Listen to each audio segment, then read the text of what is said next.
and that sacrifice is great.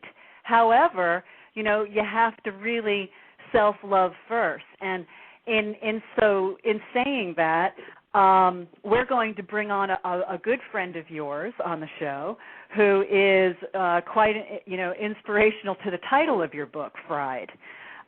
We have David on the line here. And David Jon Peckinpaugh, who was the creator of the title Fried for your book, is joining us. David, are you there? I am, Lisa. Hello. Hi, Hello, David, welcome. Hi, honey. How are you? I am well. Yes. Okay, yes, I have to say a few words about David, Lisa. Wonderful. First of all, people ought to go to David Jon Peckinpaugh's page, Peckinpaugh,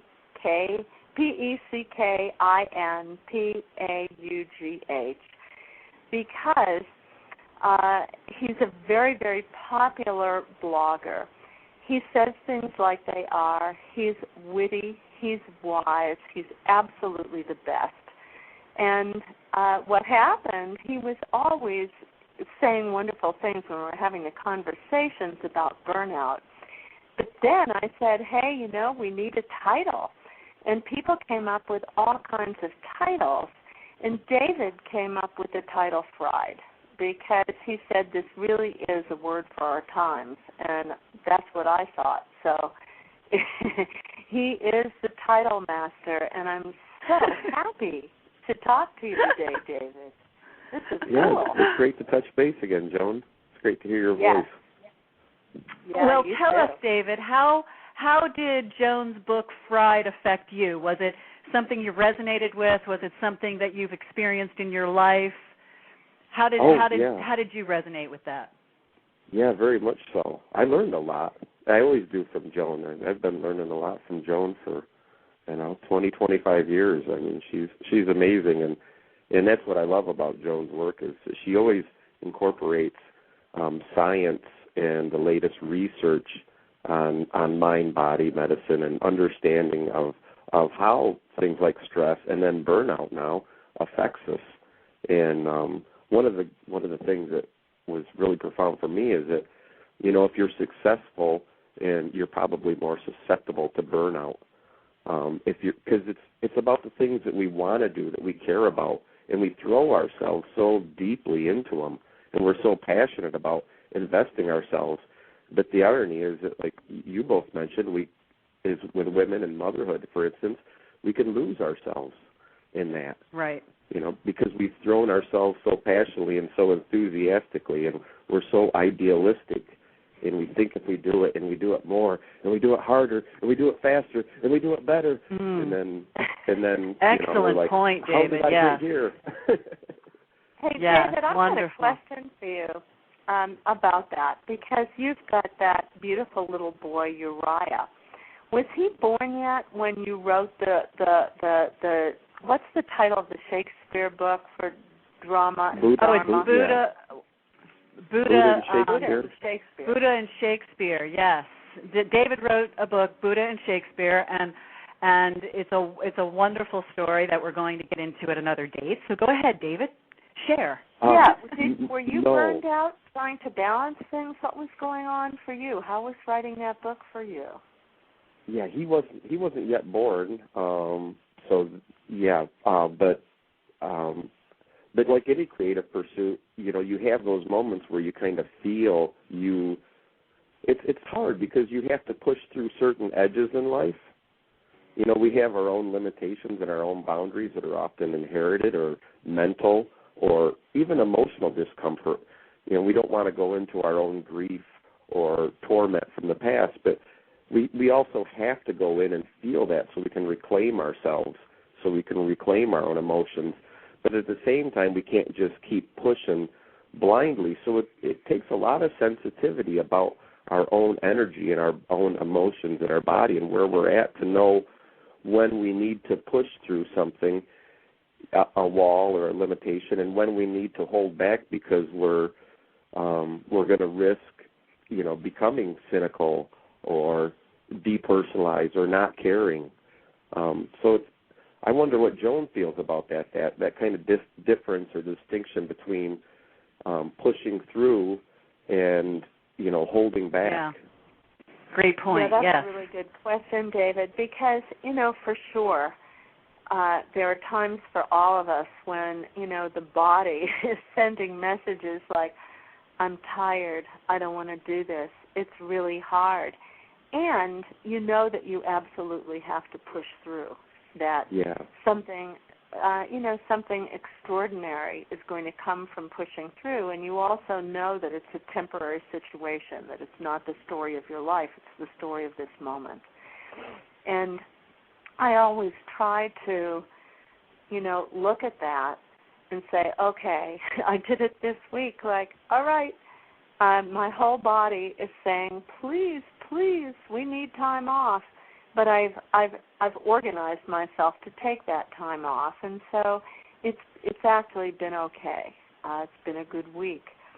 I know, however, if I do that next week, then I start to get into fooling myself, because my goal is to keep in balance, but I know that balance is dynamic, so that there are times when I push too hard, and then there are times when I ease up and I regenerate. And all in all, that balance is okay for me. And I think you don't burn out when you have a balance like that. If you're passionate, at times, like you've got all these projects going and you love them all, and they're all fine to a point. And, then you make mid-course corrections. And I think it was one of your many wise comments, David, was that you can't write about something that you haven't experienced. That, right. For me, writing Fried comes from actually knowing that landscape. And that's what we have to know. We have to know our own bodies. We have to know, okay, I've been here before. My body is telling me I can only sustain this for so long. And it's when we don't listen to our body and understand our own patterns, I think, at least for me, that's when it all gets out of hand.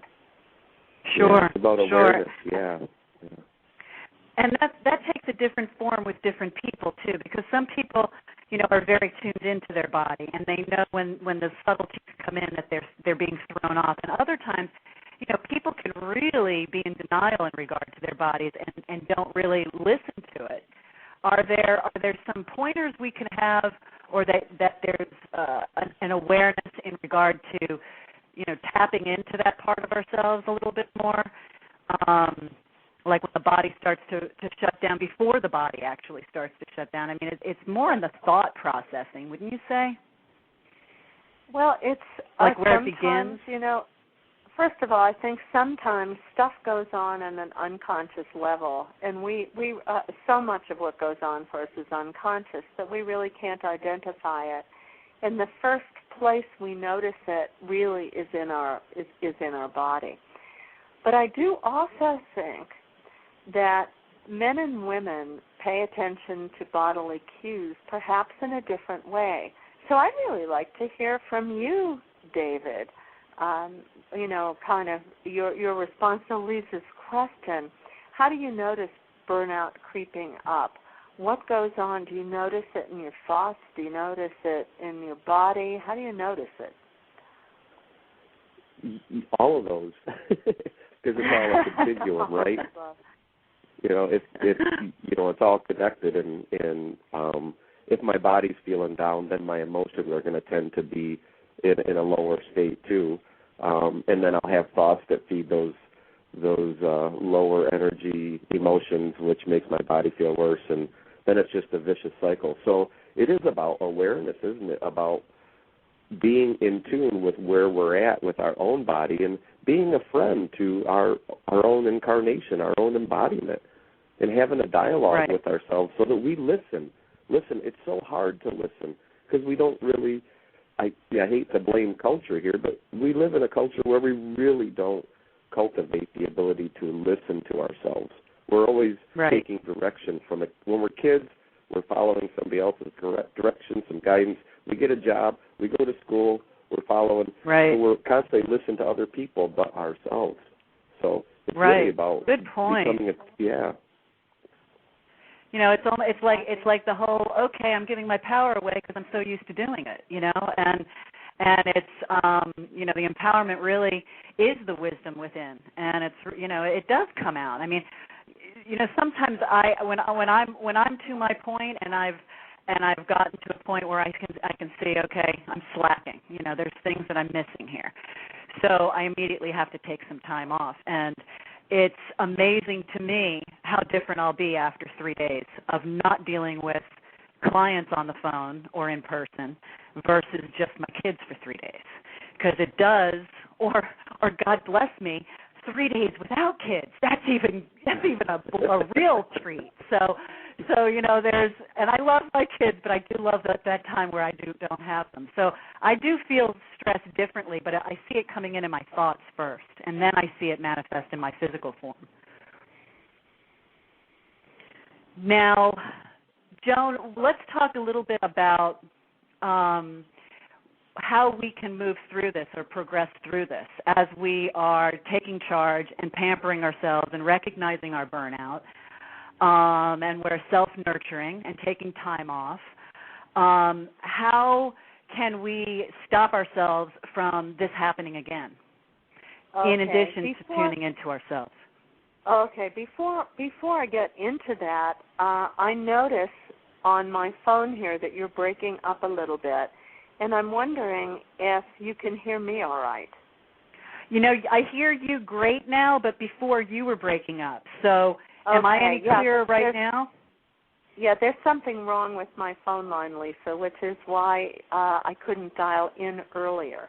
So I just wanted to alert you because I hear this breakup. There's some possibility that the phone could go dead on us, but I know that you and David can carry on. Even if the phone line deserts us, not a problem. Fire zone, they're still cleaning up. We were caught in a big wildfire up here. David knows all about this. This was the worst wildfire in Colorado history last Labor Day, and they've been doing a lot of aerial mulching and repairs, and I think probably that's what's going on with the phone lines. There's some kind of repair to something happening.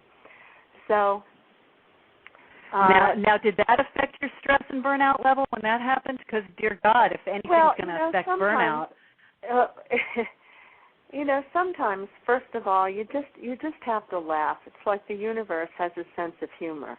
I just send in the final manuscript for Fried with the final revisions, and literally days later, this huge fire comes, and we couldn't even get back to see the house for almost 10 days. We thought we had no house. Most of the houses around us have burned down, and then we were evacuated while there was cleanup and other things happening for almost 2 months. So I thought, well, that's really interesting, isn't it? Oftentimes what happens when you're fried is this. You lose track of possibilities, and you think that what you are currently doing is the only possibility open for you in life. And you get stuck in a rut. That's why people frequently, they don't change their circumstances. They don't leave, for example, relationships that are burning them out, or they don't leave their jobs, although in this economy that is harder to do. But what I learned was a huge and major lesson, and that was life was completely disrupted. I had very little time to get my work done because I was dealing with insurance. I was operating out of essentially a two-bedroom suite in a hotel, one of these residence inn things. And I thought, the world didn't come to an end. I got fried by the fire.